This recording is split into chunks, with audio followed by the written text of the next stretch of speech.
السلام علیکم ورحمۃ اللہ وبرکاتہ۔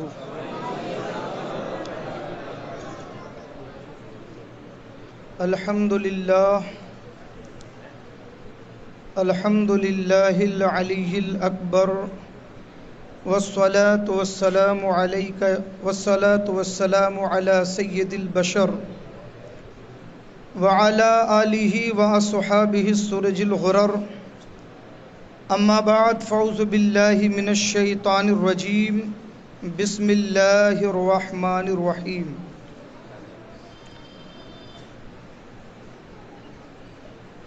کنتم خیر امۃ اخرجت للناس تأمرون بالمعروف وتنہون عن المنکر،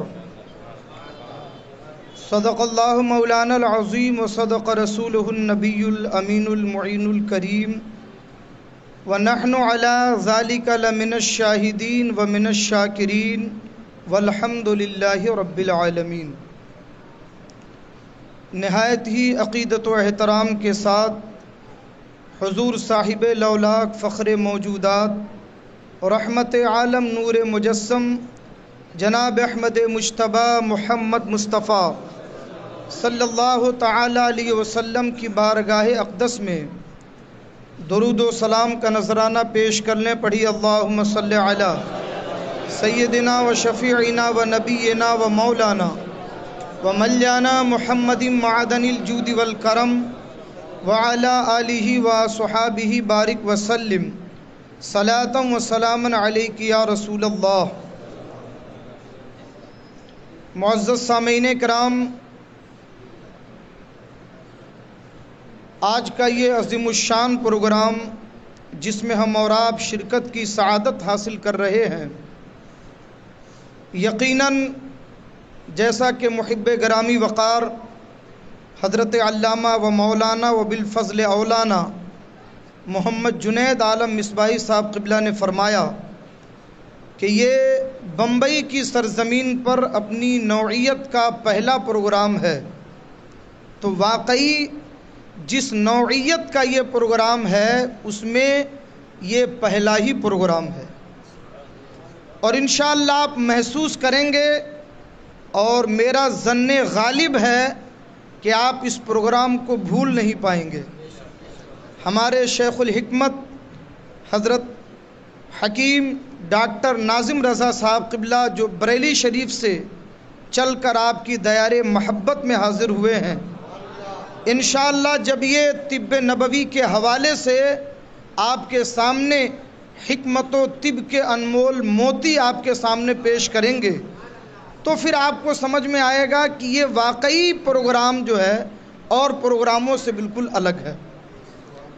میرے عزیزوں، میرے دوستوں، علماء اہل سنت کا ایک مقدس قافلہ تشریف فرما ہے، اور یہ دیکھیے ہمارے علماء تشریف لا رہے ہیں۔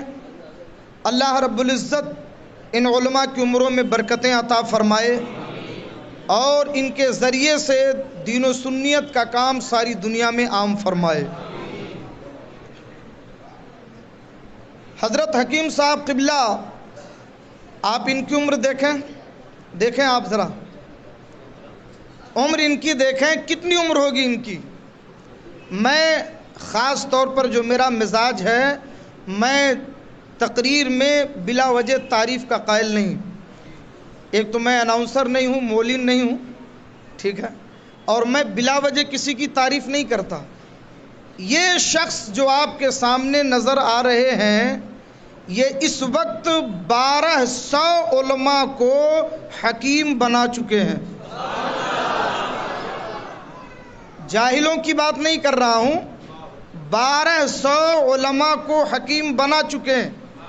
ایک شعر لوگ پڑھتے ہیں مگر مجھے آج تک اس کا صحیح محمل نظر نہیں آیا، صحیح محل اس کا نظر نہیں آیا۔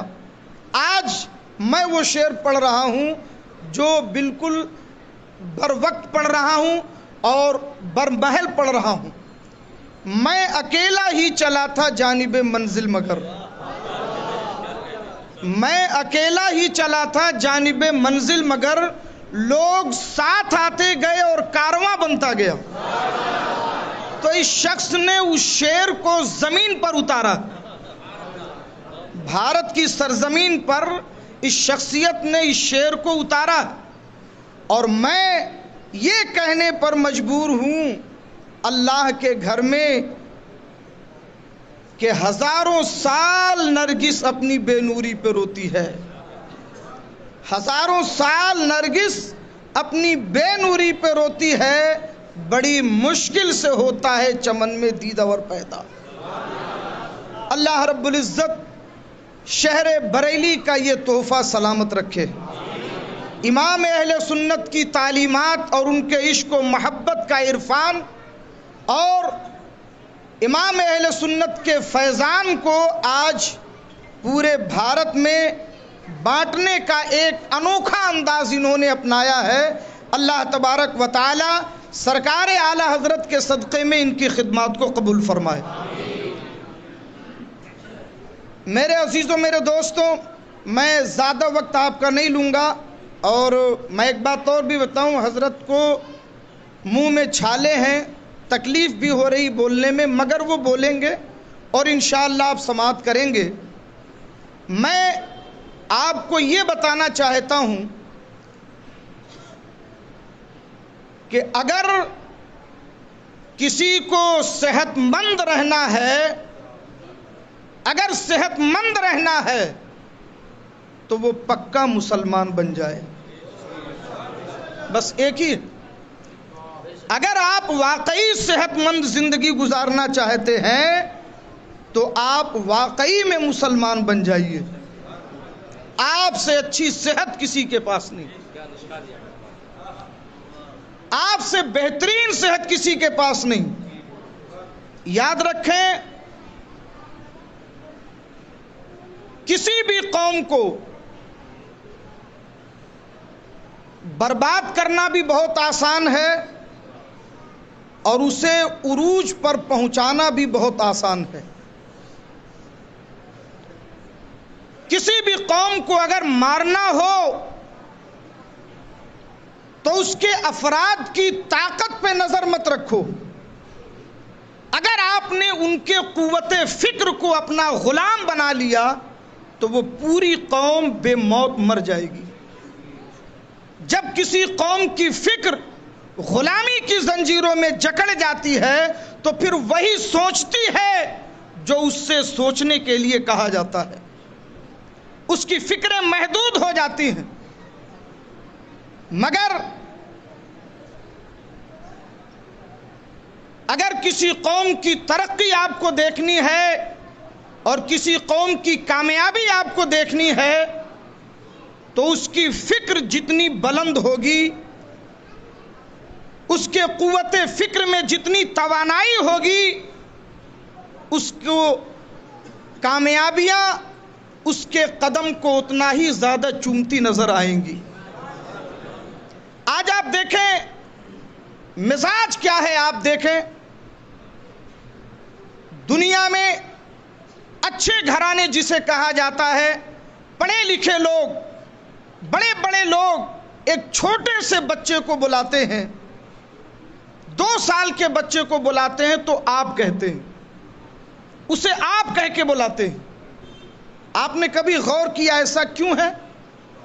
ایک بچہ 8 سال کا، 10 سال کا بچہ، اگر آپ کو اس سے کام لینا ہے تو اس کے 2 طریقے ہیں.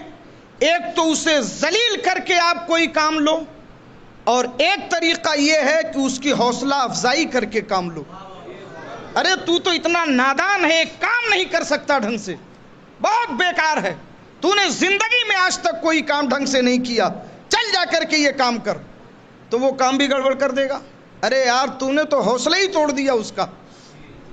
اور وہ واقعی ناکام تھا، مگر آپ کہتے کہ ارے آپ تو یہ کام بہت اچھا سے کر سکتے ہیں، آپ نے، اللہ نے آپ کو بڑی صلاحیت دی، آپ کوئی بھی کام کر سکتے ہیں، آپ کر کے دیکھیں، انشاءاللہ آپ سے بہتر یہ کام کوئی کر ہی نہیں سکتا. اگر وہ بچہ واقعی جسمانی اور ذہنی اعتبار سے کچھ کمزور بھی ہوگا نا تو اس کے اندر ایک قوت پیدا ہو جائے گی. اور وہ اس کام کرنے کے لیے آگے بڑھے گا۔ اگر آپ میری اس بات سے اتفاق رکھتے ہیں تو آپ پہچانیں اپنے آپ کو کہ آپ کون ہیں۔ ہم بات کرتے ہیں یہودی بڑے ترقی پر ہیں، ہم بات کرتے ہیں عیسائیت بڑی ترقی پر ہے، ہم بات کرتے ہیں فلاں قوم بڑی ترقی پر ہے، مگر جس نے آپ کو پیدا کیا وہ کیا کہتا ہے؟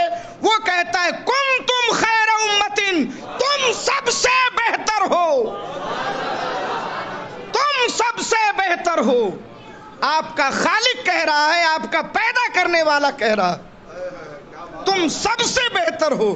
ارے یار، جب سب سے بہتر ہو تو پھر سب سے بہتر کام بھی کرو۔ جب تم سب سے بہتر ہو تو سب سے بہتر کام کر کے دکھاؤ، تب تو سب سے بہتر رہو گے۔ نبی اکرم صلی اللہ علیہ وسلم کا دریائے کرم ایک بار جوش میں آیا، ایک صحابی رسول نے وضو کا پانی رکھا تو آپ نے فرمایا سل ما شیتا، جو چاہے مانگ لے۔ انہوں نے کہا اسألک مرافقتک فی الجنہ، یا رسول اللہ جنت میں آپ کا ساتھ چاہیے۔ تو اللہ کے نبی نے کیا فرمایا؟ ارشاد فرمایا کہ تم کثرت نماز سے اس بارے میں میری مدد کرو۔ کثرت نماز سے، یعنی جنت تم نے مانگا، جنت تو دے دیا، مگر اتنی نمازیں پڑھو کہ جنت پانے کے لائق بھی تو بنو، وہ شان بھی تو پیدا کرو۔ میری عطا سے جنت مل گئی، مگر جنتی شان بھی اپنے اندر پیدا کرو۔ بات سمجھ میں آئی؟ تو آپ کا رب شروعات کرتا ہے یہاں سے، کنتم خیر امتن، تم سب سے بہترین امت ہو، تم سے بہتر کوئی امت نہیں۔ تأمرون بالمعروف وتنہون عن المنکر، یہ جو وصف اللہ نے ہمیں دیا اور یہ جو ذمہ داری ہمیں عطا فرمائی کہ ہم ساری دنیا کو، لوگ کہتے ہیں مسلمان کیا دے سکتا ہے، مسلمان کیا کر سکتا ہے، ہم ساری دنیا کو اچھائیاں بانٹ سکتے ہیں اور ساری دنیا کو برائیوں سے روک سکتے ہیں۔ میرے عزیزوں، میرے دوستوں، اس لیے کہ اللہ نے سب سے اچھا دین ہمیں عطا فرمایا، ساری خوبیاں ہمیں عطا فرمائیں، مگر افسوس یہ ہے کہ ہم اپنے آپ کو بھول گئے۔ آج ہماری شناخت غائب ہو چکی ہے۔ میرے عزیزوں، میرے دوستوں، ایک دور تھا، اللہ کے نبی سید عالم صلی اللہ تعالی علیہ وسلم اس خاکدان گیتی پہ تشریف لائے، اور یاد رکھیے گا کہ اللہ کے نبی سید عالم صلی اللہ تعالی علیہ وسلم جس طریقے سے ساری کائنات کے لیے آخری پیغمبر بن کر کے آئے، آپ طبیب روحانی اور طبیب جسمانی بھی بن کر کے آئے۔ اس کے شواہد کتب احادیث کے اندر موجود ہیں۔ ہوا یہ کہ جو ہمارے اسلاف تھے، صحابہ کرام کے بعد تابعین، تبع تابعین، ائمہ مجتہدین کا جو دور گزرا، انہوں نے اپنی تعلیم کو اپنا پیشہ نہیں بنایا۔ وہ دور ایسا تھا کہ وہ فی سبیل اللہ کام کرتے تھے، پیشہ ان کا کچھ اور ہوتا تھا۔ مگر نبی اکرم صلی اللہ تعالی علیہ وسلم کی طب نبوی سے روشنی لے کر اطباء اسلام نے وہ شاندار کارنامے انجام دیے کہ آج یورپ خم ٹھونک کر کہتا ہے کہ ہم ہر بیماری کا علاج کرتے ہیں، مگر تاریخ شاہد ہے کہ جس وقت مملکت اسلامیہ میں قاہرہ کے اندر، جس وقت بیت المقدس کے سائے میں، اور جس وقت بغداد معلیٰ کے اندر باقاعدہ ہاسپٹل قائم تھے اور پاگلوں کا علاج کیا جاتا تھا، اس وقت اہل یورپ انہیں زنجیروں میں باندھ کر کے ان کو مارا کرتے تھے۔ تاریخ شاہد ہے 500 سال تک یورپ طب کے میدان میں، علاج و معالجہ کے میدان میں اہل اسلام کا غلام رہا اور ہماری کتابوں سے فائدہ اٹھاتا رہا۔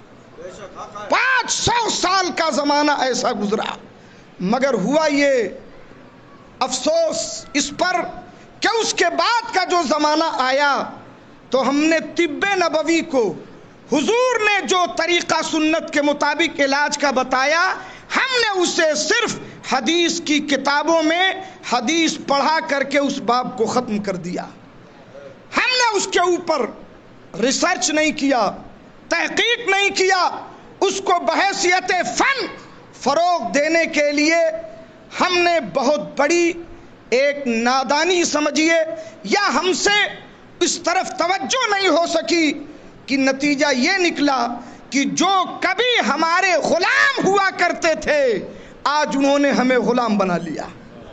آج وہ دعویٰ کرتے ہیں کہ بھئی ہم ہر چیز کا علاج کرتے ہیں۔ میں ایک بات کہنا چاہتا ہوں اور اس پر بحیثیت مسلمان کم سے کم ہمیں تو یقین کرنا چاہیے۔ یہ بتائیے دنیا کے اندر چاہے کتنا ہی بڑا ڈاکٹر ہو، کتنا ہی بڑا حکیم ہو، وہ کسی بھی دھرم سے تعلق رکھتا ہو، اس کی ساری ادویات، اس کے امراض کی تشخیص کا طریقہ، اس کے علاج کا طریقہ، اس کی ساری بنائی ہوئی دوائیں، یہ سب کے سب کیا ہیں؟ تجربات پر ہیں۔ تجربے کی بنیاد پر انہوں نے یہ سمجھا کہ بخار کی دوا یہ ہے، کھانسی کی دوا یہ ہے، ٹی بی کی دوا یہ ہے، ہائی بلڈ پریشر کی دوا یہ ہے۔ یہ سب انہوں نے اتنی تحقیق کی، اتنے تجربے کیے کہ تجربے کی بنیاد پر وہ امراض کی تشخیص کر کے نسخے متعین کرتے رہے اور وہ اس کا علاج کرتے رہے۔ اور آج انہوں نے اپنے علاج معالجے کے ذریعے، اپنے حکمت اور اپنی طب کی بنیاد پر اور اپنے ان تجربات کی بنیاد پر اور ان تشخیص امراض کے طریقوں کی بنیاد پر اور کثرت ادویات کی بنیاد پر ساری دنیا میں اپنے کراس کو مثال بنا کر کے پیش کر دیا۔ ہم اس پر حاکم ہیں، ہماری اس پر حکومت ہے۔ انہوں نے دو چیزوں کو لیا، ایک اپنی تعلیم کو اور ایک اپنے طریقے علاج کو، اور آج وہ پوری دنیا کے ہر شہر میں ایک مسلمان ہے تو وہ بھی اس کراس کو لگاتا ہے، اسے پتہ ہی نہیں کہ یہ ہے کیا چیز، اسے خبر ہی نہیں کیا کیا ہے۔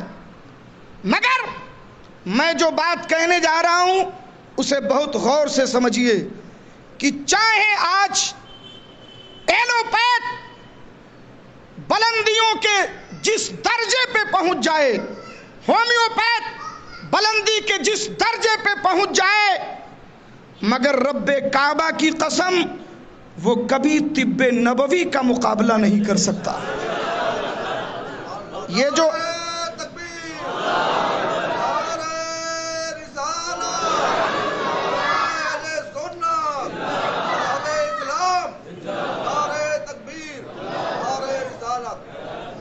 وجہ اس کی کیا ہے، دلیل اس کی کیا ہے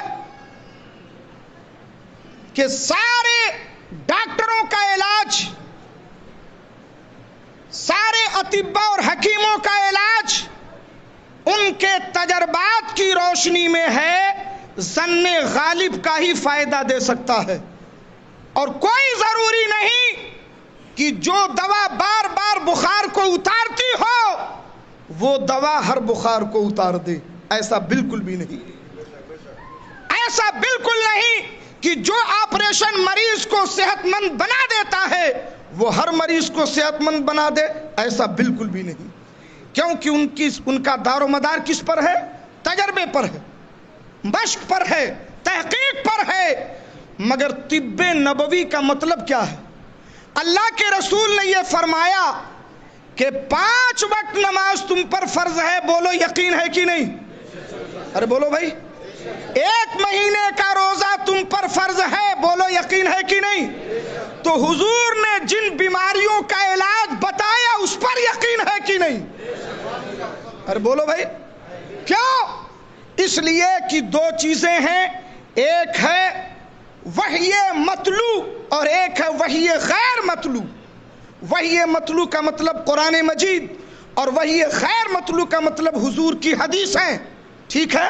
تو اب چاہے قرآن مقدس ہو یا حدیث مصطفیٰ، وما ينطق عن الهوى ان هو الا وحی یوحی، مصطفیٰ تو وہی بولتے ہیں جو اللہ تبارک و تعالی ان سے بلواتا ہے. یہ شان ہے نا. اب ذرا سمجھنے کی کوشش کرنا کہ حضور کا جو طب نبوی ہے وہ سب سے فائق کیوں؟ اس لیے کہ ایک مثال دے رہا ہوں. آج ہم لوگ ہر چیز خریدتے ہیں. ایک 10 روپے کا ایک کیک خریدتے ہیں جو میڈ ان برطانیہ لکھا رہتا ہے، تو اس میں لکھا رہتا ہے کہ یہ اس کا ایکسپائر ڈیٹ کتنا رہے نا، 15 دن 1 مہینہ ہوتا ہے کہ نہیں ہوتا ہے. دوائیں خریدتے ہیں اس پر ایکسپائر ڈیٹ لکھا رہتا ہے. مشروبات پینے کی چیزیں اس پر ایکسپائر ڈیٹ لکھا رہتا ہے. کھانے پینے کے سامان سے لے کر بلڈنگیں، برج، مکانات، بڑی بڑی بلڈنگیں، بلڈنگ بنانے والا انجینئر وہ بتاتا ہے کہ یہ 60 سال تک یہ بلڈنگ چل سکے گی، اور اس کے بعد وہ ان لیگل مانا جاتا ہے. یہ برج 40 سال تک کام کرے گا، اس کے بعد وہ ان لیگل مانا جاتا ہے. ارے بولو ہے کہ نہیں ایسا؟ کیوں؟ اس لیے کہ جس نے اسے بنایا وہ اس کے بارے میں بہتر جانتا ہے. ارے بولو بھائی، جو اس کا اسپیشلسٹ ہے وہ اس کے بارے میں بہتر جانتا ہے، لہذا ساری دنیا آنکھ بند کر کے مانتی ہے.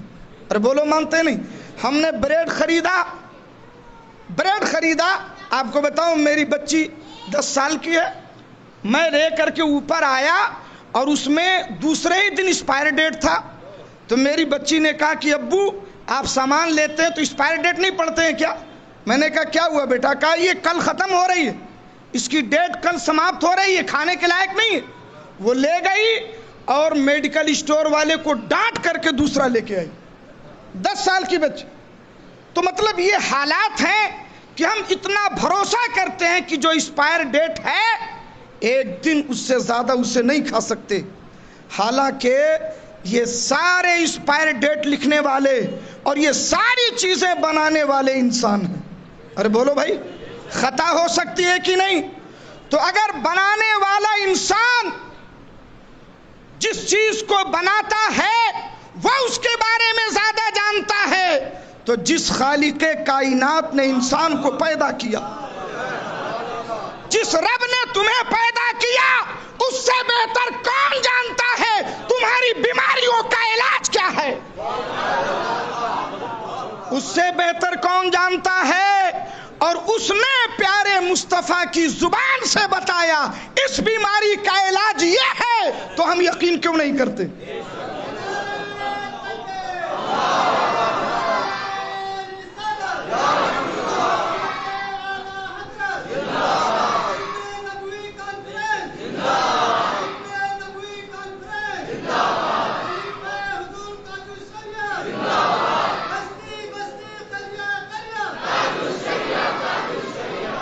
آج یہ تحلیق اہل حکمت بریلی شریف سے اٹھی ہے یہ بتانے کے لیے کہ دوسروں کے تجربے سے بہت اعلیٰ فرمان مصطفیٰ ہے. ہم طب نبوی کو عام کریں گے اور ساری دنیا کا علاج کریں گے. اگر اب تک نہیں جاگے تھے تو اب جاگ جاؤ میرے عزیزوں، میرے دوستوں. تو پیارے مصطفیٰ نے جن امراض کا علاج بتایا، ہمارے حکما نے اس پہ ریسرچ کیا، کتابیں لکھی، مگر یہ ہمارے اسلاف تھے. اس زمانے میں یہ سب کام بالکل بند پڑا ہوا تھا.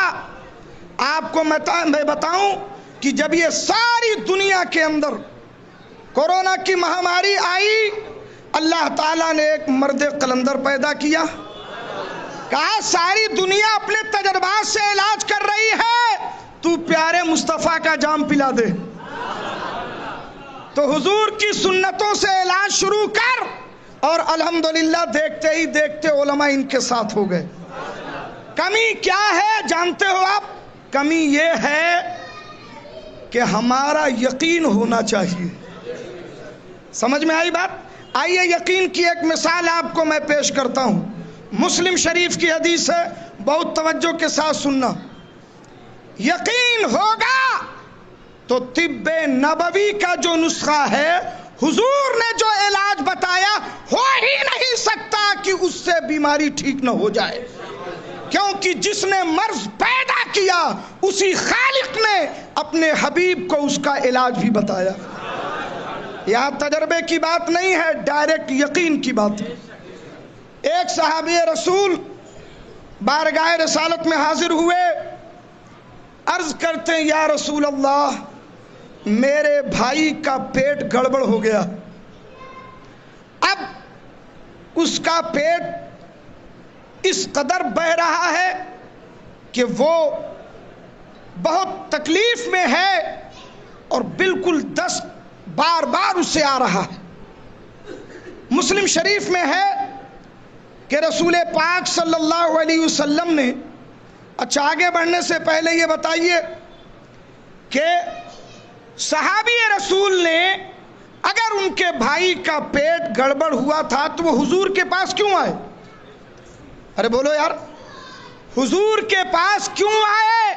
وہ کسی ڈاکٹر کے پاس جاتے، کسی حکیم کے پاس جاتے، مگر صحابی کا عقیدہ ہے کہ مصطفیٰ جان رحمت جس طرح نبی اعظم ہے ایسے ہی طبیب اعظم بھی ہیں، اس لیے تو حضور کی بارگاہ میں آئے اور حضور سے پوچھا یا رسول اللہ اس کا علاج کیا ہے؟ اللہ کے رسول نے فرمایا کہ اپنے بھائی کو شہد پلاؤ۔ کہیے سبحان اللہ۔ کیا فرمایا؟ اب یہ ایک علاج بھی یاد کر لو، کہیے سبحان اللہ۔ ایک علاج بھی یاد کر لو، دست آئے تو حضور نے فرمایا کہ اپنے بھائی کو شہد پلاؤ۔ انہوں نے کہا بہت اچھا، گھر گئے شہد پلایا، تھوڑی دیر کے بعد واپس آئے، چہرہ تھوڑا مرجھایا ہوا، کہا کیا ہوا؟ کہا یا رسول اللہ شہد پلایا تو اور تیز بہنے لگا۔ حضور نے فرمایا اسے اور پلاؤ۔ حضور نے فرمایا اور پلاؤ۔ اب یہاں پر دیکھنا، دو چیزیں دیکھنی ہیں۔ حضور نے دنیا میں کسی سے کچھ نہیں پڑھا، کوئی حضور کا استاذ نہیں سوائے اللہ رب العزت کے، وہی معلم ہے، اسی نے قرآن سکھایا، اسی نے تعلیم عطا فرمائی، ٹھیک ہے؟ تو حضور نے کسی سے کچھ نہیں پڑھا تو طب اور حکمت پڑھنے کہاں جاتے؟ مگر حضور کا یقین دیکھو اور صحابی کا یقین دیکھو۔ میں یہی دکھانا چاہتا ہوں، میں یہیں پہ آپ کو لانا چاہتا ہوں۔ حضور نے فرمایا اچھا پیٹ اور بہہ رہا ہے، ایک کام کرو اور شہد پلاؤ۔ اب وہ گئے، تیسری بار واپس آئے، 3 بار، تیسری بار واپس آئے، تیسری بار آئے تو چہرہ اور لٹکا ہوا ہے۔ حضور نے فرمایا کیا ہو؟ کہا یا رسول اللہ اب تو بہت زیادہ ہو گیا، بہت تیزی کے ساتھ پیٹ بہہ رہا ہے۔ حضور نے فرمایا اسے اور شہد پلاؤ۔ صدق اللہ وکذب بطن اخیک، ہمارا رب سچا ہے، تیرے بھائی کا پیٹ جھوٹا ہے۔ ہمارا رب سچا ہے، تیرے بھائی کا پیٹ جھوٹا ہے۔ حضور کو یقین کیوں ہے؟ کیونکہ اللہ نے حضور کو بتایا کہ اس میں شفا شہد کے ذریعے ہے۔ اور صحابی کو یقین کیوں ہوا؟ کیونکہ مصطفیٰ نے ان سے کہا کہ اس میں شفا ہے۔ ارے بات سمجھ رہے ہو؟ تو یہ یقین کی بات ہے۔ اب وہ یہ نہیں انہوں نے کہا کہ ایک بار یار پلا کے دیکھا، 2 بار دیکھا، 3 بار دیکھا، ارے چلو کسی اور حکیم کے پاس کوئی اور علاج، نہیں نہیں، بہتا جا رہا پیٹ، پیٹ پر نظر نہیں، بھائی کی حالت پر نہیں، حضور کے فرمان پر یقین۔ جو میرے نبی نے فرمایا وہی صحیح ہے۔ جب چوتھی بار پلائے تو پیٹ ٹھیک ہو گیا، پیٹ ان کا ٹھیک ہو گیا۔ اب آئے حضور کی بارگاہ میں مسکراتے ہوئے، اللہ کے رسول نے فرمایا کہ میرا رب سچا ہے۔ بات سمجھ میں آئی؟ ارے یار ہم تو صحابہ کی بات کر رہے ہیں، ہمارے نبی طبیب جسمانی بھی ہے، طبیب روحانی بھی ہے، اور دنیا بہت علاج کرے گی تو جسم کا علاج کرے گی، روح کا علاج کہاں سے لائے گی؟ مگر یہ صرف خصوصیت ہے مصطفیٰ جان رحمت کو کہ آپ نے جسم کا بھی علاج کیا، روح کا بھی علاج کیا۔ یقین کامل ہوگا تو انشاءاللہ نبی کی سنتوں سے فائدہ ضرور ملے گا۔ اعلیٰ حضرت، محبت سے بولیے یار، عشق کی پہچان کا نام اعلیٰ حضرت ہے۔ مصطفیٰ جان رحمت کے عشق کو بانٹنے والے کا نام اعلیٰ حضرت ہے۔ اعلیٰ حضرت رضی اللہ تعالیٰ عنہ، اچھا دیکھنا، بہت غور سے اس واقعے کو سننا۔ بریلی شریف میں طاعون کی بیماری آئی۔ طاعون آج کے لوگ نہیں جانتے، بوڑھے لوگ جانتے ہوں گے۔ گلے میں ایک گلٹی نکلتی تھی، گلٹی، ٹھیک ہے، اور اس گلٹی کے نکلنے کے بعد 2-3 دن میں آدمی ختم ہو جاتا تھا۔ ایک وبا تھی، جیسے ابھی دوسری لہر کرونا کی چلی تھی، تو اسی طریقے سے طاعون کی بیماری آتی تھی یہ وبائی شکل میں۔ بریلی شریف میں ایک دن میں 400 جنازے اٹھتے تھے۔ بریلی اور اطراف بریلی میں بڑا تیز اس کا اثر تھا، ٹھیک ہے، اور جس کو وہ گلٹی نکل جاتی تو ایسا تھا کہ لوگ یقین کر لیتے تھے اور اسے بھی یقین ہو جاتا کہ اب تو مرنا ہی۔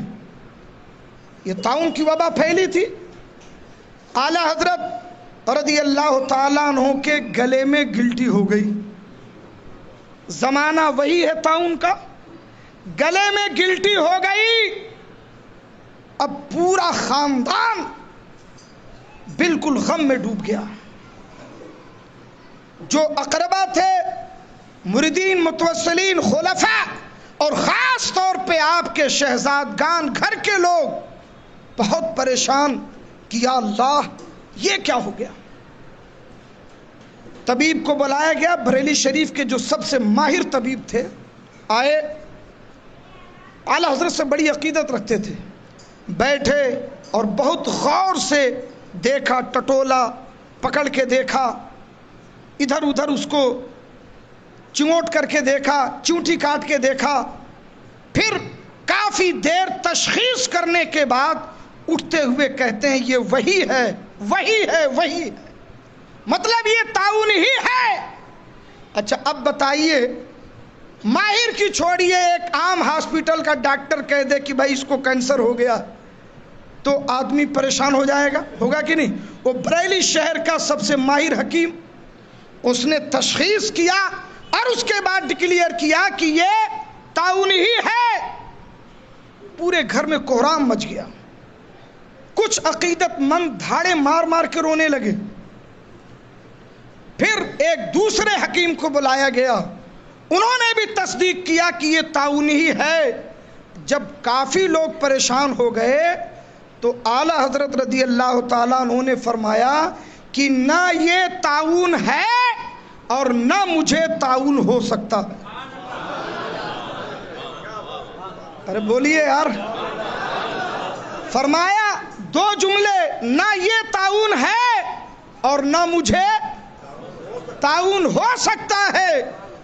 لوگوں نے کہا یار ڈاکٹر کہہ رہا، حکیم کہہ رہا ہے اور نکلا ہوا ہے، سامنے دکھ رہا ہے، گلے میں تکلیف۔ حالت یہ تھی کہ مسواک کرنا مشکل تھا، منہ کھلتا ہی نہیں تھا، مشروبات پلائے جاتے تھے۔ حالت یہ ہو گئی کہ اب کھانا کھانا مشکل ہو گیا، بڑی تکلیف۔ رات کا وقت،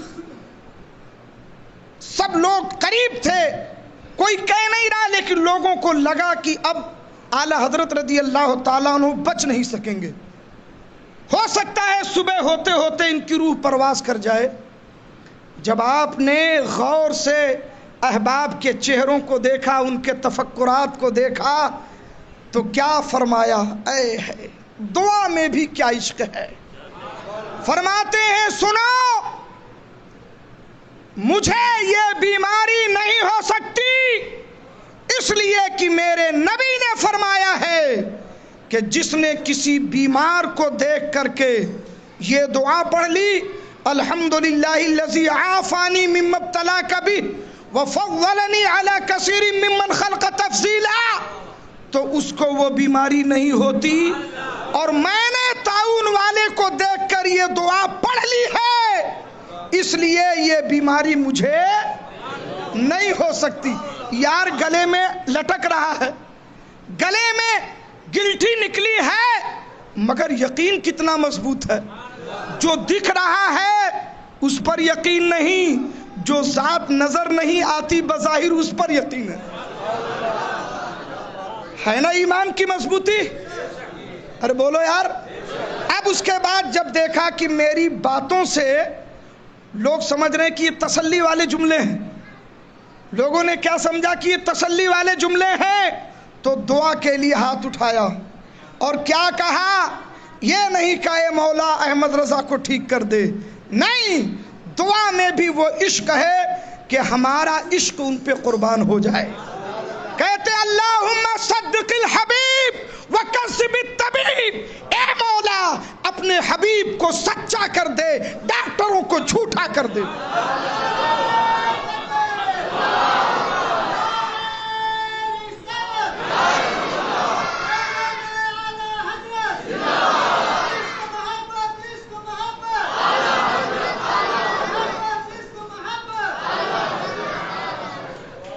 فرماتے ہیں صبح کے وقت فجر سے پہلے ایک خون کی قے آئی اور کوئی چیز میرے منہ سے نکلی، اور اس کے بعد الحمدللہ ساری تکلیف دور ہو گئی. حکیم صاحب حیرت میں ہے کہ یہ گلٹی کہاں گئی، حکیم صاحب پریشان ہے کہ گلٹی کہاں گئی، مگر اعلی حضرت کبھی بھی ایک سیکنڈ کے لیے انہیں اس بات کی فکر نہیں ہوئی، اس لیے کہ ان کا یقین پیارے مصطفیٰ پہ تھا. میرے عزیزوں، میرے دوستوں، اگر وہی علاج جو مصطفیٰ جان رحمت نے عطا فرمایا، اگر اسی پہ تحقیق کی جائے، اسی پہ ریسرچ کیا جائے، انہی ادویات کو ساری دنیا کے سامنے پیش کر کے یہ کہا جائے کہ تمہارا علاج تجربے سے ہے اور ہمارا علاج مصطفیٰ کے فرمان سے ہے، انشاءاللہ کامیابی ملے گی اور ہم دنیا کو وہ دے سکتے ہیں جو کوئی نہیں دے سکتا. اللہ تبارک و تعالی اپنے حبیب مکرم صلی اللہ تعالی علیہ وسلم کے صدقہ و طفیل ہم سب کو عمل کی توفیق عطا فرمائے. میں سمجھتا ہوں میری بات تھوڑی لمبی ہو گئی اور حضرت تشریف فرما ہے. ہم کو تو آپ بہت سنے ہیں اور سنتے رہیں گے آگے بھی انشاءاللہ اگر زندگی نے وفا کیا. اب میں چاہوں گا کہ انشاءاللہ حضرت کو پیش کیا جائے گا، حضرت تشریف لائیں گے، آپ ان کے کلمات کو سنیں. میرے کہنے کا مقصد صرف یہ تھا کہ تحریک اہل حکمت جو بریلی شریف کی سرزمین سے اٹھی ہے، اس تحریک کو مضبوط بنانے کی ضرورت ہے. انہوں نے پہلے افراد پیدا کیے، علماء کو حکیم بنایا، اور یہ علماء الحمدللہ آپ کو میں بتاؤں تو حیرت ہوگی کہ ایسے ایسے علاج ہیں کہ یہ جو وقت سے پہلے آج کل بال اور داڑھی سفید ہو رہے ہیں، ٹھیک ہے نا، ایک کہنے کی بات نہیں، طب نبوی کا فیضان لے کر حضرت نے ایک نسخہ اس کا تیار کیا ہے.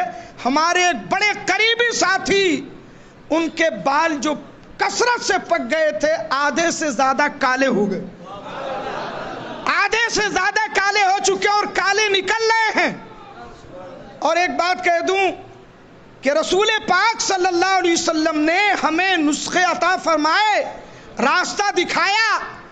علماء نے یہ فرمایا ہے کہ نبی جس زمانے میں بھی ہوتا ہے اس زمانے کے اولیاء کی جو کرامتیں ہوتی ہیں وہ اس نبی کا معجزہ ہوتا.